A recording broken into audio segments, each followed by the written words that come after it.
May rebate. Oh, rebate 500, 173. Taiwan din pag-update. Kasi pag hindi ka mag-update, ano na yan, nabuto na yun, 1.39. Ayo. Pag-advance ka 3 lang. Ayo, may free ka pang 1.7. Ano? Kasi marilimit ko sa loob ng taon. Yung kaya. Ay, sobrang 1.7 yung ano. Hindi, may free pa ba kayo ng galaw? 3, 1.7. Rebate 500. Walang down payment. Kung maano ka lang ng permits. Tapos, Ano yun mo na? Grabe yung treatment dyan. yeah. Tapos mo, makuha lang ko dati ng beat. Beat, araw ka tang job. Hindi, huwag na video na. Wala ba natin yan? Nasa desikan din ang mulog mo. Ada niya ako, yung yasig na, ito nga bahala mag-aral, diba? Nako, gawin tayo kaya kang sahod ko, yahin. Nako, sa kanan lang lupit sa, kasi pa man nga. Hindi ka ko naman yung ano, post sa ibabaw na eh. Hindi ka ko dyan. Pwede magulo. Tapos nga yung gagawin dito ba? Ayos talaga kapag hydrated ka. Maliban sa healthier option ng tubig kumpara sa colored and sugar drinks, mas mainam ito in terms of hydration. Kaya, how no more. At sa pagpili ng safe na inuming tubig, piliin ang approval ng Department of Health. Nandito na ang Mel's Choice Water Refilling Station. Mel's Choice Water Refilling Station. Malinis at affordable na purified drinking water. Matatagpuan sa Doan Nazarene Commercial Building, corner Taal Street, Magsaysay Avenue, Batangas, City for increase in Sabi mo na nga na, yes! I follow your instruction! 1775 or 0967-488-5000. You're happy! Magpa-refill na at piliin ang Mel's Choice, the best choice. Mel's Choice Water Refilling Sabi mo Station. nga na, Choice Water ano, Refilling hindi nga Station. sa Pilipinas na napromo na yan sinaraw daw. Kurang na ha. Lagi na isip sa radyo, ano kaya ang balitang mula sa kanya? Ilang taon na? Dapat na kaya. Order niyo na lang. 38, sabi na, ano ko na, kura ko na. 38 na. Pero na, mo kurang ka na, ka-video call na. Ay, para sumanggi pa lang nagka-check ko kaya. Pero video call mo na. Video call mo dyan na banggi. Malay mo yun. Tingnan daw ko sa ano, sa TikTok. Malay mo yun ang tabahan mo nga yun.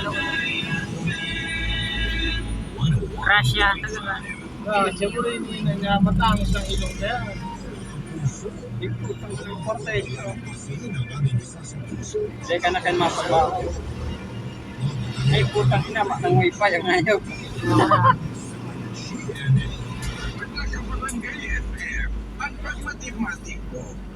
Ikaw ka sa si Resibo. Dahil di ko ah. Baka na lagi taga tumapi ka. Sa tuwing Mariman nasa niya. ako natatapakan ang kanilang pagkatao. Pasok na agad sa isip nila kung paano makakabawi. Ikaw, gusto ko natin kumaganti. Tingnan ang kwento ni Melody sa Barangay Love Stories, #PNS Response. Dito Mariko. Ayun.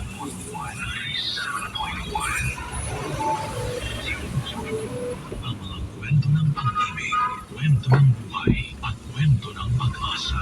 Dito sa Barangay Love Stories.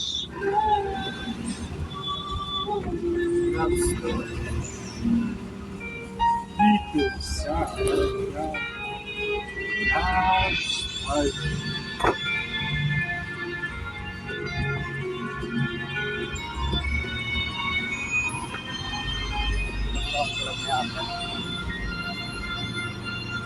Nadaling na ako pa ng kwento. Pasok-pasok. Tapos natulungan takad na bagasay. Pag-iipot lang.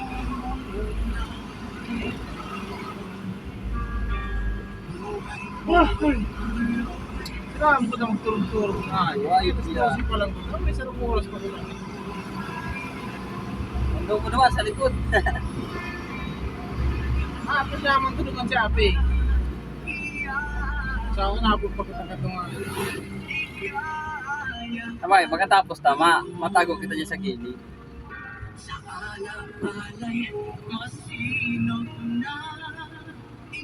Wala yung sa bawal.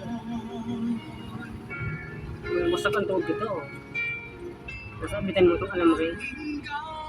Pas kang tuhod ko ngayon. Alis kang tuhod mo. Siya ano, sa taon. Yun lang kupag kan ano, pantalon mo joke.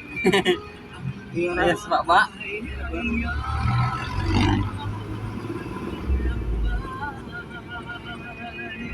Mata, ito kang pambaho. Kambog yan. Sa idok yan, pambaho.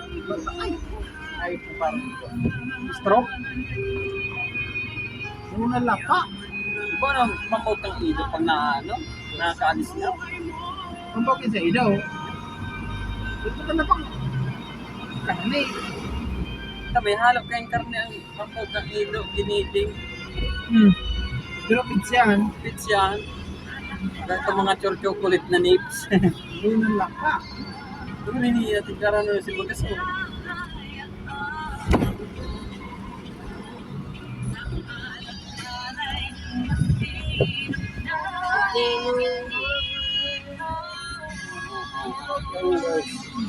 Landers.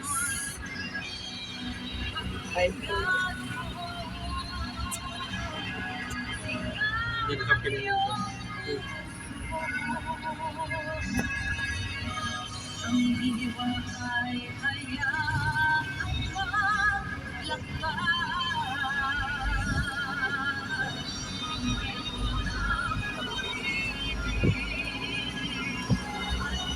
Sinipan pala ang iniisip.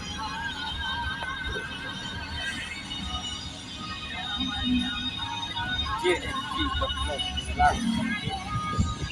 Latas.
Sa bagay, naka-break time pa man to dyan. Inugali na ang pagganti. Kung yung break time, dire-diretso dyan. Time, diretso dyan. Kanilang pagkatao. Mapahingal doon si Daya. Sasali naman si Bird. Agad sa isipan nila kung paano Discard ko ang makakabawi. karakan sa Ikaw ba, barangay, gusto mo bang laging gumaganti?